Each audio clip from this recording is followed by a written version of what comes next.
இங்க அண்ணாமலை ஸ்கூலுக்கு போகணும்னு சொன்ன உடனே இங்க ரோஹிணி பயங்கரமா பயப்பட ஆரம்பிக்கிறாங்க. ஆஹா, இன்னைக்கு கிருஷிக்கு வேற பேரண்ட்ஸ் மீட்டிங் இருக்கு, என்ன பண்றது அப்படின்னு தெரியாம அவங்களும் முழிச்சுக்கிட்டு இருக்காங்க.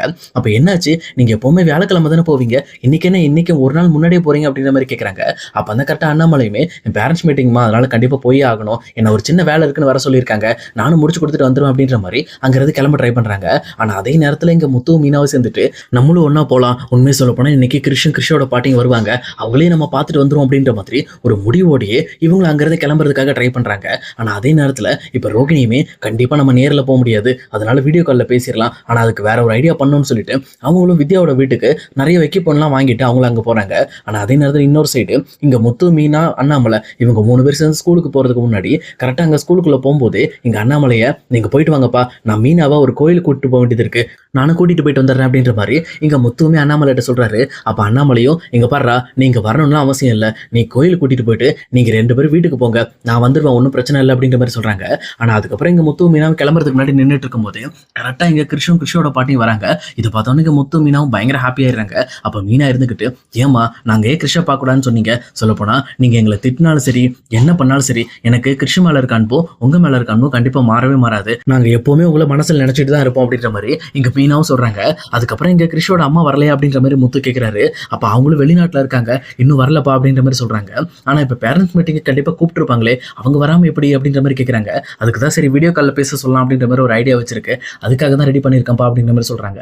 அதுக்கப்புறம் முத்து மீனாவும் ரொம்பவே டவுட் ஆகுறாங்க. அதே நேரம் முத்து இருந்துகிட்டு, இல்ல என்கிட்ட கிருஷோட பாட்டி போய் சொல்றாங்கன்னு நினைக்கிறேன், ஏன்னா லாஸ்ட் டைம் நான் அவங்கள மீட் பண்ணும்போது இந்த மாதிரி கிருஷோட அம்மா ஊர்ல இருந்து வந்துட்டாங்க அப்படின்னு சொல்லி சொன்னாங்க, ஆனா இப்போ என்னன்னா மாத்தி சொல்லிட்டு போறாங்க, எனக்கு ரொம்ப டவுட்டா இருக்கு, ஒருவேளை அவங்க வந்துட்டு மறுபடியும் திரும்பி வெளிநாடு போயிருப்பாங்களா அப்படின்னு சொல்லி யோசிச்சுட்டு இருக்காங்க. அதே நேரத்துல ரொம்பவே குழப்பத்தோடையும் இருக்காங்க. அதே நேரம் இன்னொரு சைடு இங்க ரோகிணி வித்யாவும் சேர்ந்துட்டு பயங்கரமா வேஷம் எல்லாம் போட்டு இங்க ரோகிணிக்கு பதிலாக வித்யா வாய்ஸ் கொடுக்கறதா பிளான் பண்ணி அவங்களுமே பயங்கரமான செட்டப் எல்லாம் ரெடி பண்ணிட்டு இருக்காங்க. சொல்லப்போனா ரோகிணி எப்படியும் மாட்டிக்க கூடாது, இந்த விஷயத்துல நம்ம ரொம்பவே தெளிவா இருக்கணும் அப்படின்ற மாதிரி அவங்களுமே இந்த விஷயத்த ரொம்பவே சேஃபா ஹேண்டில் பண்ணிக்கிட்டு இருக்காங்க. அதே நேரம் இங்க அண்ணாமலையும் எப்பவும் போல இந்த பேரண்ட்ஸ் மீட்டிங் நடக்கிற இடத்துல அங்க வரவங்க கிட்ட எல்லாருமே அந்த முக்கியமான டாக்குமெண்ட் எல்லாம் சைன் வாங்கிட்டு இருக்காரு. அப்ப கரெக்டா அங்க கிருஷோட பாட்டியும் கிருஷ்ணன் உள்ள வந்து நிக்கிறத பார்த்துட்டு அண்ணாமலை பயங்கரமா ஷாக் ஆகுறாரு. அப்ப வாங்கம்மா எப்படி இருக்கீங்க அப்படின்ற மாதிரி ரொம்பவே கேஷுவலா விசாரிக்கிறாங்க. அதே நேரத்துல பேரண்ட்ஸ் மீட்டிங்க்கு அவங்க அம்மா வரணுமே, வந்திருக்காங்களா அப்படின்ற மாதிரி கேட்கிறப்போ கிருஷோட பாட்டி இருந்துகிட்டு, இல்ல அவ இன்னும் வெளிநாட்டுல தான் இருக்கா, வீடியோ கால் பேசுறதா சொல்லியிருந்தா, அவ வீடியோ கால்ல வந்துருவா அப்படின்ற மாதிரி இந்த பக்கம் வீடியோ கால் கனெக்ட் பண்ண சொல்றாங்க. அதே நேரத்தில் ரோஹிணியுமே இதுக்கு தயாரான மாதிரி அவங்களுமே இங்க வீடியோ கால் பண்றாங்க.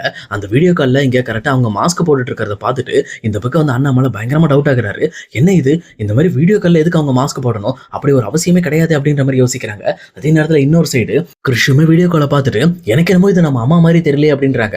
அதுக்கப்புறம் அவங்க பேச பேச இந்த குரல் கூட அம்மா குரலே இல்லை அப்படின்ற மாதிரி இந்த கிருஷுமே வந்து சொல்லிட்டே இருக்காங்க. ஆனா இது தெளிவா கவனிச்சுட்டு இருக்கிற அண்ணாமலைக்கு ரொம்பவே டவுட் ஆகுது.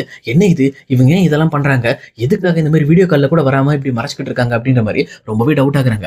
அதே நேரம் மாஸ்க் எதுக்காக போட்டிருக்காங்க அப்படின்னு சொல்லி கேட்கிறப்பதான் தெரியுது, அவங்க ஊர்ல ஏதோ ஒரு பேண்டமிக் இருக்கு போல இருக்கு, அதனாலதான் இந்த மாதிரி விஷயத்த பண்ணிருக்காங்க அப்படின்ட்டு அவங்களுமே சமாளிக்கிறாங்க. அதுக்கப்புறம் அந்த பேரண்ட்ஸ் மீட்டிங் முடிஞ்சதுக்கு அப்புறம் அவங்க வெளியில போயிடுறாங்க. ஆனா வெளியில போனதுக்கு அப்புறம் இந்த பக்கம் வந்து அண்ணாமலை பயங்கர குழப்பத்தோட இருக்காரு. அப்ப முத்து இருந்துகிட்டு வெளியில அண்ணாமலை குழப்பத்தோட வரதை பார்த்துட்டு, என்னாச்சுப்பா ஏன் ஒரு மாதிரி இருக்குங்க, ஏதாவது பிரச்சனையா அப்படின்ற மாதிரி கேட்கறாங்க. அப்பதான் அண்ணாமலை பேச ஆரம்பிக்கிறாரு. இல்லடா எனக்கு ரொம்பவே டவுட்டா இருக்குடா, எனக்கு என்னமோ அந்த கிருஷ்ணோட அம்மாவை பாக்குறதுக்கு ரொம்பவே விசித்திரமா இருக்கு, அவங்க எதுக்காக இந்த மாதிரி மாஸ்க் போட்டுட்டு கண்ணாடி எல்லாம் போட்டுட்டு எதுக்கு பேசுனாங்கன்னு தெரியல, அவங்க தன்னோட முகத்தை வெளியில காட்டாமலே நிறைய விஷயம் பண்ணிட்டு இருக்காங்க. அது மட்டும் இல்லாம அந்த வீடியோ கால்ல வரும்போது இங்க கிருஷுமே இது அவங்க அம்மாவே இல்லைன்றான், இது அவங்க அம்மாவோட குரல் இல்லைன்றான், அந்த பாட்டி தான் சமாதானப்படுத்தி இதாண்டா அவங்க அம்மா, இதான் அவங்க அம்மாவோட குரல்றா, உனக்கு மறந்து போச்சு அப்படின்ற மாதிரி அந்த சின்ன பையனை சமாளிச்சுக்கிட்டு இருக்காங்க. ஆனா அந்த சின்ன பையன் சொன்ன மாதிரி இவங்க அம்மா யாருங்கிறத நம்ம கிட்ட ரொம்பவே மறைச்சுக்கிட்டு இருக்காங்க, இந்த விஷயத்தை நம்ம எப்படியாவது கண்டுபிடிக்கணும் அப்படின்ற மாதிரி யோசிக்கிறாங்க. அப்ப இந்த பக்கம் வந்து முத்து மீனாவும் சரி விடுங்க, அந்த விஷயத்தை நாங்க பாத்துக்கிறோம் மாமா அப்படின்ற மாதிரி எங்க அண்ணாமலையே கொஞ்சம் கூல் பண்ணி விட்டுறாங்க. அதே நேரத்துல எங்க மீனாவுமே இந்த விஷயத்துல நம்ம எப்படியாவது கிருஷ்ணோட அம்மா யாருங்கிறத கண்டுபிடிக்கணும், அதான் நமக்கு முக்கியமான விஷயம் அப்படின்னு சொல்லி யோசிக்கிறாங்க. அப்பதான் இந்த பக்கம் மீனாவோட மைண்ட்ல ஒரு முக்கியமான விஷயம் வந்து அடிபடுது.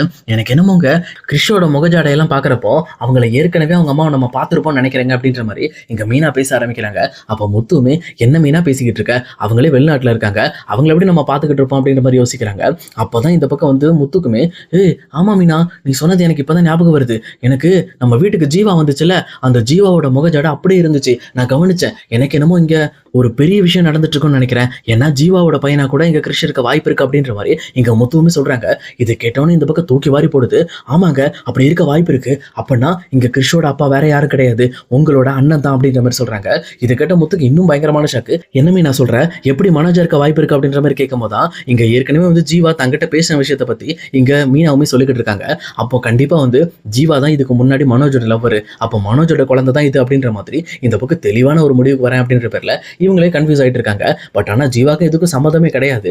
ஆனா இவங்க ஜீவாக்கும் மனோஜுக்கும் பிறந்த குழந்தை தான் இந்த கிறிஷ் அப்படிங்கிறது இவங்களுக்குள்ள நினைச்சுக்கிட்டு அதே விஷயத்துல ஃபிக்ஸ் ஆகிக்கிறாங்க. அதே நேரம் இன்னொரு சைடு இந்த பக்கம் வந்து ரோகிணியுமே அப்பா இதுக்கு மேல பிரச்சனையே இல்லை அப்படின்ற மாதிரி அவங்களோட வேஷத்தை எல்லாத்தையும் கழிச்சிட்டு இங்க வித்யா கிட்ட பேசிட்டு இருக்காங்க. நல்ல வேளை வித்யா, நம்ம தப்பிச்சிட்டோம், எப்படியோ இந்த பேரண்ட்ஸ் மீட்டிங்ல சமாளிச்சிட்டோம், இதுக்கப்புறம் எந்த பிரச்சனையும் இருக்காதுன்னு நினைக்கிறேன் அப்படின்ற மாதிரி ரோகிணி அங்கிருந்து வெளியில கிளம்புறாங்க. தன்னோட அம்மாவை போய் பார்த்துட்டு போயிடலான்னு சொல்லிட்டு தான் அம்மா கிட்ட போய் இந்த விஷயத்தை பத்தி சொல்றாங்க. ஆனா அவங்களும் ரொம்ப டென்ஷனோட இங்க ஸ்கூல்ல நடந்த விஷயத்தை பத்தி எல்லாம் சொல்லிக்கிட்டு இருக்காங்க.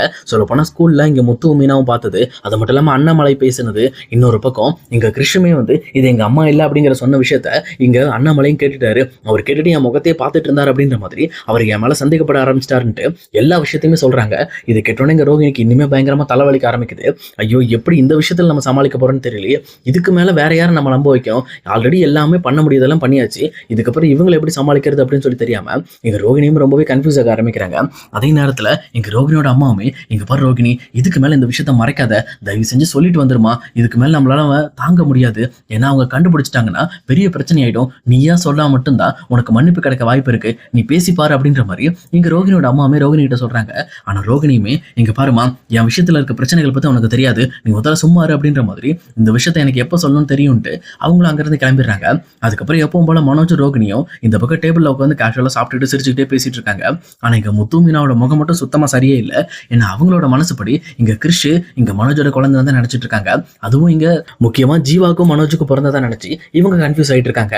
அதை கன்ஃபார்ம் பண்ற மாதிரி இங்க மனோஜ் நிறைய செய்கைகள்லாம் செய்யறான். அப்ப இதெல்லாம் கவனிச்சு பார்த்த முத்துமே எனக்கு தெரியும், இந்த மாதிரி மனோஜ் சாப்பிட்ற மாதிரி தான் அங்க ஆல்ரெடி வந்து கிருஷ்ணன் சாப்பிடுவான், நான் கவனிச்சிருக்கேன், அவன் சாப்பிடும் போது கூட இந்த மாதிரி ஆட்டிடியூட்லாம் வித்தியாசமா இருக்கும், அவன் பண்ற விஷயங்கள் எல்லாமே எங்க அண்ணன் மாதிரி தான் இருக்கு அப்படின்ற மாதிரி இங்க அவருமே ஒரு முடிவுக்கு வர்றாரு.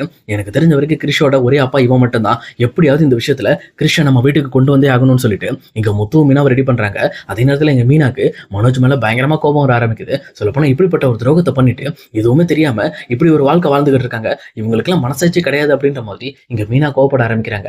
பட் இருந்தாலும் இங்க முத்து மீனாவோட முகம் சரியில்லை அப்படிங்கிற விஷயத்த அண்ணாமலே கண்டுபிடிச்சிடுறாரு. அவருமே இவங்க ரெண்டு பேரும் தனியா கூப்பிட்டு என்னாச்சு, உங்களுக்கு என்ன பிரச்சனை, நீங்க ஏன் ஒரு மாதிரி இருக்கீங்க, முதல்ல எனக்கு எதா இருந்தாலும் ஓப்பனா பேசுங்க அப்படின்ற மாதிரி கேட்கறாங்க. அப்ப முத்து இருந்துகிட்டு அவங்க மனசுல தோணுன எல்லா விஷயத்தையும் இந்த பக்கம் டைரக்டா அண்ணாமலைட்டையும் சொல்றாங்க.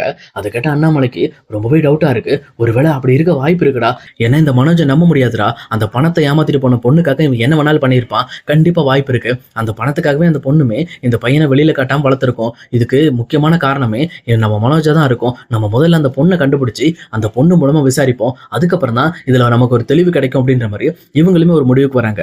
ஆனா இன்னொரு பக்கம் இந்த குழந்தை மனோஜதே கிடையாது, இது ரோகிணிதுன்னு சொல்லி வெளியில தெரிய வந்துச்சுன்னா உண்மையுமே ஒரு பயங்கரமான ஷாக் நடக்கும். அதனால என்னதான் நடக்க போகுது அப்படிங்கிறத இனி வரப்போற எபிசோட்ல கண்டிப்பா பார்க்கலாம் கைஸ்.